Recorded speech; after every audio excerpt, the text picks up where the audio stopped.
Mais je suis pas catastrophiste dans le sens où si demain il devait y avoir un engagement majeur, on aurait quand même les reins suffisamment solides pour mettre à mal l'ennemi numéro un de l'Europe aujourd'hui, qui est la Russie.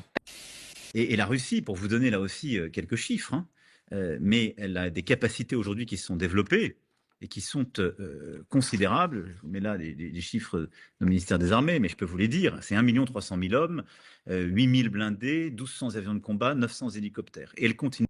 Voilà. Alors ici, un coucou à Titelman. Dès le début, qu'est-ce qu'on a fait? On a sanctionné la Russie parce qu'elle a lancé cette guerre d'agression. Elle ne respectait pas le droit international, elle nous menaçait. On a tout de suite réagi dès le lendemain. Non mais écoutez-le.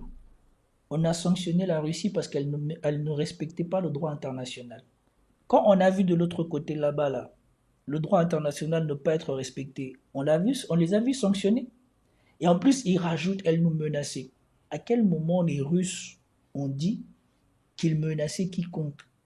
Les Russes ont dit qu'ils voulaient régler leurs histoires et que vous ne deviez pas vous en mêler. Et c'était presque réglé en 2 mois. Vous êtes venus vous en mêler, ça dure maintenant, ça fait plus de 3 ans. Mais apparemment, ça ne vous suffit pas. Et puis, on a aidé l'Ukraine. Mais on s'est toujours donné une règle. Aider l'Ukraine à résister, mais nous ne sommes pas partis de cette guerre et on ne veut pas d'escalade. La Russie vous menace. Tu as déclaré plusieurs fois publiquement que vous étiez en guerre, mais vous ne voulez pas être belligérant et vous n'êtes pas en guerre. Je comprends plus. Je comprends plus. Peut-être que dans l'euphorie, il a voulu s'essayer à l'exercice en pensant éviter le décryptage de ce qu'il dit. Mais malheureusement pour lui, il y a des gens qui en parlent. Après, je n'aurai pas la même audience que lui. Ça sera retranscrit à la télé, les gens vont écouter ça par des millions. Mais tous ceux qui voudront pousser un peu plus loin vont se rendre compte de l'incohérence de ce président. Depuis 3 ans, cette situation est là. L'Ukraine a formidablement résisté, mais la situation est évidemment très préoccupante. Quel est notre objectif? Une paix durable et solide. Une paix parce que vous le voyez bien, ça ne peut pas durer. Et en quelque sorte, l'Ukraine ne peut pas reconquérir par la voie militaire ses territoires. Voilà. La solution, quand après 2 mois de conflit, l'Ukraine et la Russie, à leur propre initiative, avec l'aide de la Turquie, ils avaient réussi à se mettre d'accord, c'était pas satisfaisant pour vous d'avoir une paix durable en ce moment-là. Il fallait en faire trop. Et maintenant que l'Ukraine est au bord du gouffre, quasiment à l'agonie, c'est maintenant que vous envisagez une paix durable. Parce que vous-même, vous n'avez plus d'argent pour soutenir l'Ukraine. Maintenant, vous envisagez une paix durable. Mais vous pensez que cette paix durable, avec ce que vous avez forcé la Russie à faire, avec ce que la Russie vous a vu faire là-bas, vous pensez que ça va être à vos conditions? Je ne sais pas s'ils se rendent compte. Les mecs, ils se sont dit, on va mettre les moyens pour taper les Russes. Les Russes ont réussi à taper tous les moyens qu'ils ont mis et maintenant ils disent on veut une paix durable. Mais vous croyez que les Russes, l'argent qu'ils ont dépensé, c'est pour que vous veniez encore dicter les termes de la paix? Et la Russie ne peut pas, par une voie militaire, aller beaucoup plus loin et le bilan humain est énorme. Et la Russie ne peut pas, par les voies militaires, aller beaucoup plus loin. Or, je crois que lui, il est complètement déconnecté. Toutes les semaines, on voit une ville qui tombe. Toutes les semaines, on voit une avancée des Russes sur le territoire ukrainien. Donc je ne sais pas où est-ce qu'il voit que les Russes ne peuvent pas aller beaucoup plus loin. Et c'est un président de la République qui vient dire ça.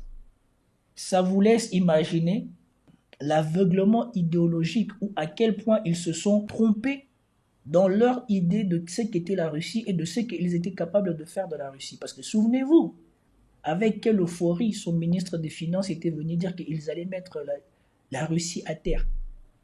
Ils allaient mettre l'économie russe à genoux. Et du coup, ça allait forcer les Russes. Les sanctions sont efficaces.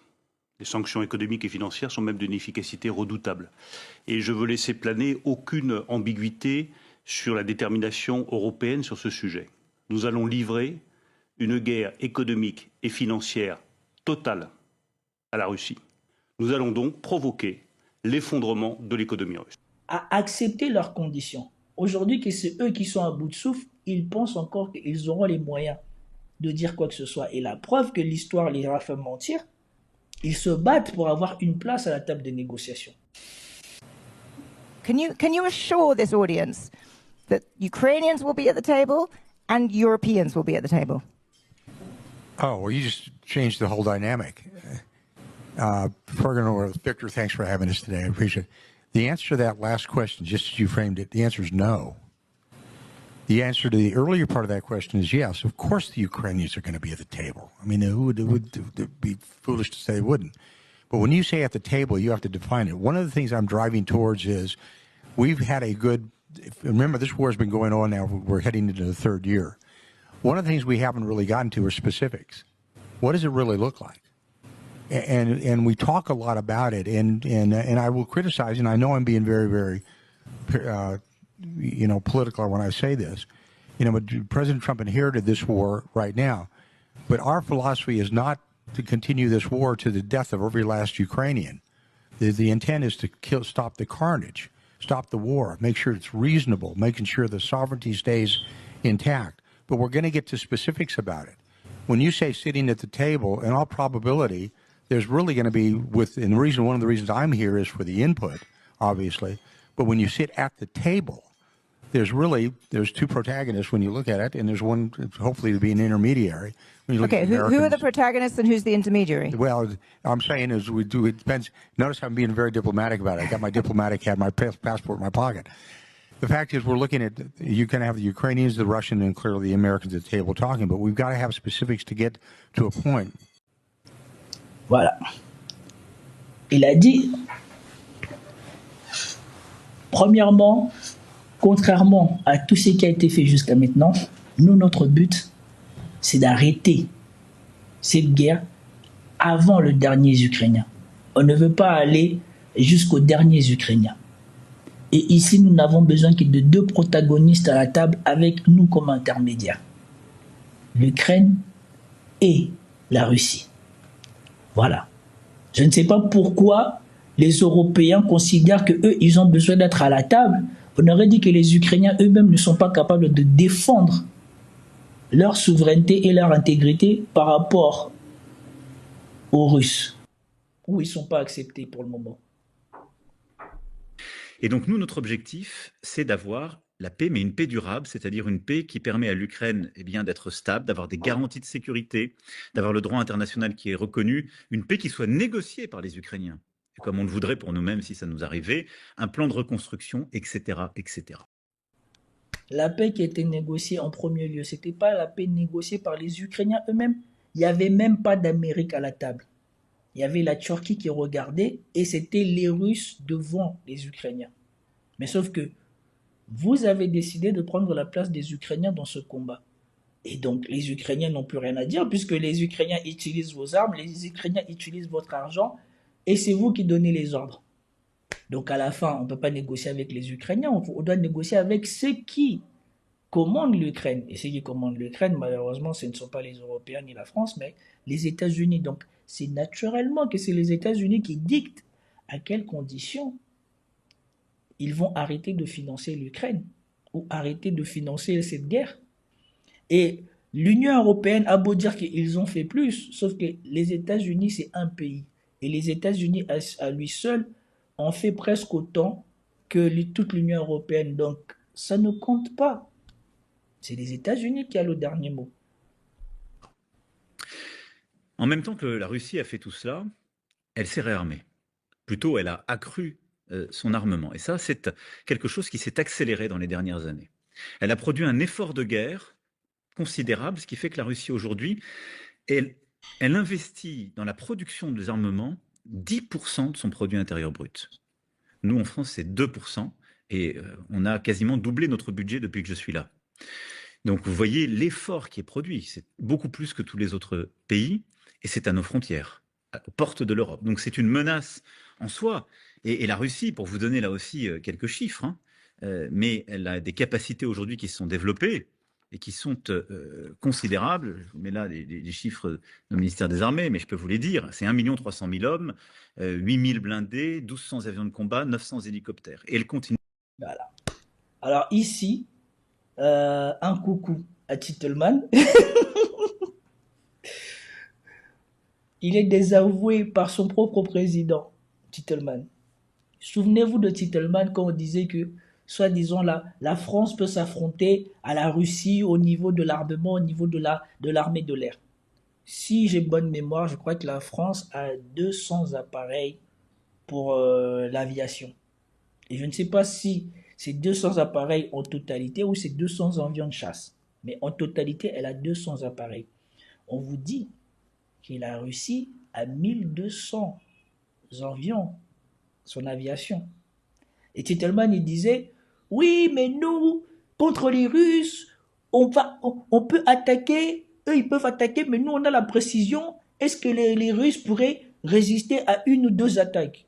On entendait Jean-Dominique Mercier nous parler de son dernier article sur l'aviation française, David Titelman, le centre des études de sécurité de l'IFRI, en combat RR. L'aviation de chasse française tiendrait seulement 3 jours. Vous êtes d'accord avec ce constat? En fait, qu'est-ce qui resterait de l'aviation ennemie au bout de 3 jours? C'est aussi une autre question. Et avec qui on se bat? Si on est face à la Russie en coalition, peut-être qu'au bout de 3 jours, effectivement, l'aviation russe, elle n'existe plus. Si on est face aux États-Unis, par contre, évidemment, là, ils ont de quoi nous submerger. Face à la Chine, c'est à peu près la même chose. Ils ont 3000 avions de chasse. Donc oui, on n'a pas les munitions, ça fait longtemps qu'on le sait, et il faut se renforcer dans ce domaine-là. Mais je suis pas catastrophiste dans le sens où si demain, il devait y avoir un engagement majeur, on aurait quand même les reins suffisamment solides pour mettre à mal l'ennemi numéro 1 de l'Europe aujourd'hui, qui est la Russie. Si on prend l'aviation russe qu'on vient de décrire là, plus les missiles balistiques russes, plus les missiles hypersoniques russes, est-ce que la France aura même le temps de mettre toute son aviation à l'air pour contrer la Russie? Et surtout, maintenant, je reviens sur les propos d'Emmanuel Macron. Maintenant, ils viennent se plaindre que la Russie est surinvestie dans son armée. Mais c'est qui les gens qui ont dit que si la Russie s'était affaiblie? Parce que, en gros, le général de l'OTAN avait dit, si la Russie n'avait pas d'armes nucléaires, nous serions déjà rentrés sur le champ de bataille pour les chasser. I'm absolutely sure if the Russians did not have nuclear weapons, we would have been in Ukraine, kicking them out. We would have. But they have nuclear weapons, so it's not the same as in Afghanistan. Et ce qu'ils avaient voulu faire avec les sanctions et tout ça, c'était mettre la Russie en position de faiblesse pour que quand ils allaient intervenir sur le terrain, la Russie n'ait pas le choix que de capituler. La Russie a compris cela, a reformé son armée, a surinvesti. Aujourd'hui, ils savent que aucun d'entre eux, même eux tous là, l'Union européenne, s'ils s'assemblent tous, ils ne font pas le poids contre la Russie comme il vient vous le décrire là. Et donc, c'est eux qui ont forcé la Russie à aller vers la place de première armée du monde, ou en tout cas dans le top 3. Et maintenant, c'est eux qui se plaignent que la Russie soit devenue militairement trop balèze. Mais il ne fallait pas chercher depuis le début. Tout ça aurait pu ne pas arriver là depuis avril 2022. C'est une expression française qui dit, je ne sais plus c'est de qui, Dieu rit des gens, Dieu rit de ceux qui se plaignent des conséquences, des causes qu'ils chérissent. Ils étaient bien contents de prendre toutes ces sanctions, de sortir l'argent, de se servir de la Russie, soi-disant pour dire qu'on va faire une défense commune, on va remettre l'appareil militaire occidental européen en place ou quoi que ce soit.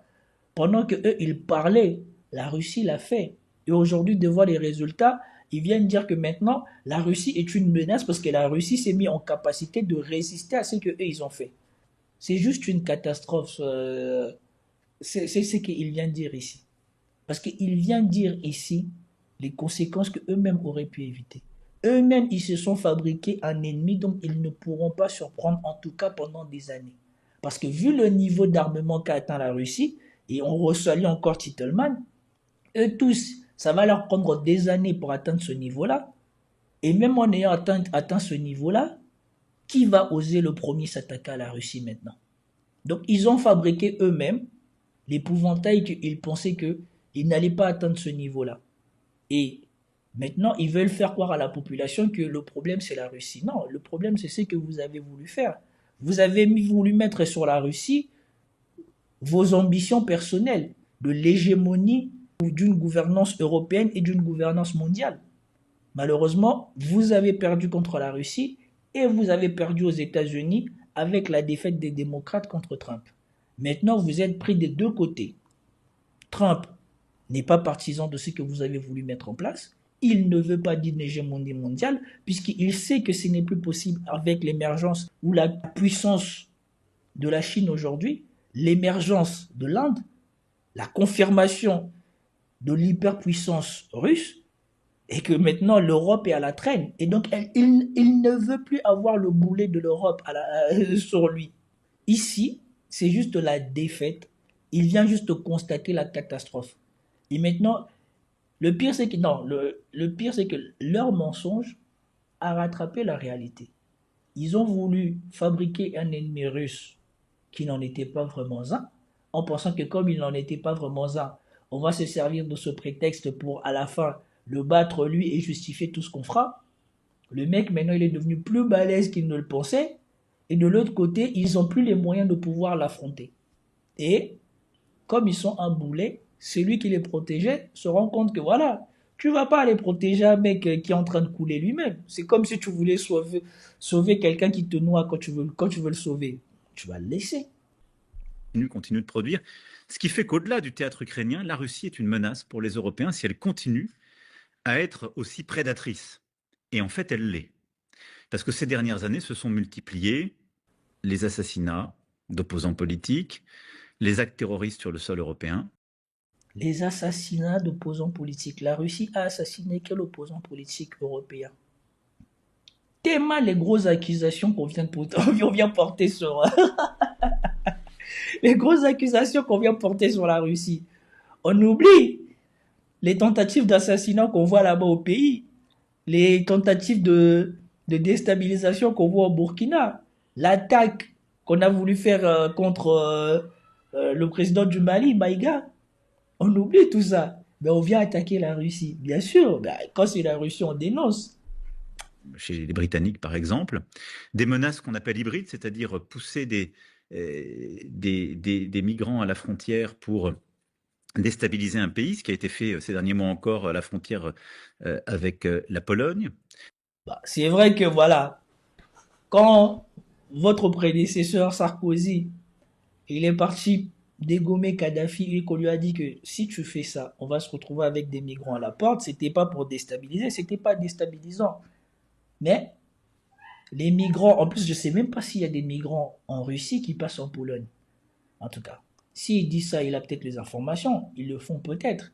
Mais eux, quand ils l'ont fait, se sont-ils excusés? Ont même pris en compte ce qu'ils allaient faire en Afrique. Parce que ce qui s'est passé avec ce qu'ils ont fait à Libye, eux, la France, lui, enfin son prédécesseur, ça a déstabilisé et l'Afrique et l'Europe eux-mêmes. Parce que le flot des gens qui passent à travers la Libye, à travers cette zone-là, ne s'arrête plus depuis. Et depuis, en Occident, c'est devenu le problème. C'est pas ce que Sarkozy a fait. Le problème, c'est pourquoi ces gens-là viennent là. Des attaques cyber massives, à peu près partout en Europe, des manipulations d'élections, comme en Roumanie. Et puis la Russie, elle a changé de posture. En plus, il n'a même pas honte. Des manipulations d'élections comme en Roumanie. On a déjà dit qu'il y a zéro preuve, à part une communication accrue du candidat roumain qui a fait sa campagne sur TikTok. Et ce n'est que de la publicité. Donc si la publicité, ça devient des attaques, c'est qu'on sait plus ce que c'est. Et souvenez-vous de J.D. Vance qui a dit, si votre démocratie peut tomber juste parce que quelqu'un a financé la publicité sur Internet, c'est que vous n'étiez vraiment pas tout à fait une démocratie. Nous en sommes au point où la situation est devenue si critique qu'en décembre dernier, la Roumanie a carrément annulé les résultats d'une élection présidentielle sur la base de vagues soupçons d'une agence de renseignement et des énormes pressions de ses voisins continentaux. Maintenant, si j'ai bien compris, l'argument était que la désinformation russe avait infecté les élections roumaines. Mais je demanderai à mes amis européens de prendre du recul. Vous pouvez penser qu'il est mal que la Russie achète des publicités sur les réseaux sociaux pour influencer vos élections. Nous le pensons également. Vous pouvez même le condamner sur la scène mondiale. Mais si votre démocratie peut être détruite avec quelques centaines de milliers de dollars de publicité numérique provenant d'un pays étranger, alors c'est qu'elle n'était pas très solide au départ. Sur ces dernières années, parce qu'elle a accru sa menace à notre égard. Je vais vous donner deux choses très simples qui ont été impensables il y a même 3-4 ans. Elle a décidé ces derniers mois, sur le front ukrainien, d'impliquer plusieurs milliers de soldats nord-coréens. Et ça, c'était impensable pour nous, mais c'est arrivé. Franchement, on aurait dit un enfant. On a zéro preuve de soldats coréens sur le front ukrainien. La partie qu'il a montrée là, de la zone, même le Donbass où, soi-disant, c'est de ces passés russes, on n'a aucune preuve d'avoir vu un soldat coréen là-bas. La seule chose qu'on a, c'était les soldats coréens qui étaient sur la partie russe du conflit à Kursk. Et encore, on ne sait même pas s'ils étaient sur le champ de bataille ou pas. Concrètement, il n'y a personne qui a sorti une preuve. Et pensez-vous vraiment que s'ils avaient une preuve, ils ne l'auraient pas sorti, à part les 2 Coréens, soi-disant que les Ukrainiens auraient arrêté et qui auraient dit qu'ils auraient été Coréens. Il y a zéro preuve. Et même selon certaines analyses, selon l'analyse de l'accent et du faciès, il se pourrait que ce ne soit pas des Coréens qui viennent du Nord-Corée, mais des Coréens ou des Asiatiques qui vivent déjà en Russie. Non, mais c'est incroyable de voir un président continuer à faire de la propagande. Et donc, elle a de fait mondialisé ce conflit. Et puis Et surtout, moi, je signale, elle a de fait mondialisé ce conflit. Donc, vous là qui avez soutenu l'Ukraine, vous ne représentez pas le monde, mais la Russie reçoit de l'aide de la Corée, de l'Iran et de la Chine. Là, ça devient mondialisé. Mais vous tous qui vous alignez derrière l'Ukraine, déversez armes, argent, faites des sanctions contre la Russie, ça, c'est pas mondialisé. Autre chose, elle a accru sa coopération avec l'Iran. Parce que l'Iran lui a donné des drones, des instruments pour se battre qu'on voit sur le théâtre ukrainien. Et en même temps, elle a aidé l'Iran à s'équiper, s'armer, et elle a aidé l'Iran dans son programme nucléaire. Et ça, c'est très grave pour notre sécurité et la sécurité de beaucoup de nos amis. Donc, et moi, je ne comprends pas. Même si ça reste des armes nucléaires, qu'est-ce qui fait que eux qui ont des armes nucléaires peuvent prétendre que l'effet que les autres aient des armes nucléaires, ça fait de l'insécurité? Pourquoi il n'y a que eux qui auraient le droit de s'armer et d'éviter qu'on ne puisse s'en prendre à eux, et les autres n'auraient pas le droit? Le général de l'OTAN lui-même l'a dit, si l'OTAN n'a jamais foutu ses pieds en Russie, c'est parce que la Russie avait l'arme nucléaire. Donc ça protège. Donc pourquoi les autres ne devraient pas avoir ça pour leur propre protection et que eux seuls aient ça? Au total, une guerre terrible, c'est la responsabilité de la Russie. Une Russie qui a accéléré son réarmement et son agressivité, qui est une menace pour nous. Et qu'est-ce qui s'est passé ces derniers mois? Voilà. Donc, ici, dans la présentation de la guerre, on a fait le tour et je vais être contraint de m'arrêter ici.